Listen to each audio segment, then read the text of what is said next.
I will answer your question as part of my reply to Mr. US, and there's plenty to comment on what he said, because of course I do appreciate that he is a citizen of Ukraine, and that might cloud his intellectual judgment, because apparently he has not been following the news. The Ukrainian armed forces are being crushed on the battlefield in eastern Ukraine, and Russia is advancing on an unprecedented pace, rather. And I do not know where does the assessment come from that Russia is not the Soviet Union. Russia is far from being as powerful as the Soviet Union. They do not profess the power or the ability to conduct a wide-scale war in order to invade Europe, and they would never dare attack NATO, because that will mean their nuclear annihilation, or a mutual annihilation of both parties, and basically an apocalypse for the entire world. So I think that this kind of rhetoric basically does not reflect the realities on the ground.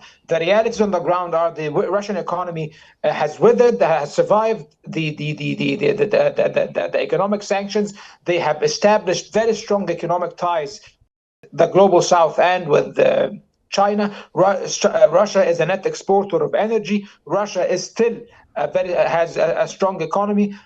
Putin enjoys rather unprecedented public support, according to polls that were carried out by opposition groups inside Russia, some of them funded by the United States and US aid, now that the now almost defunct USAID. So I honestly do not know how we are still thinking in the same way and speaking in the same way as we were speaking in 2022. Oh, Russia is about to collapse. Oh, Russia will witness a revolution. Oh, Russia this, Russia that.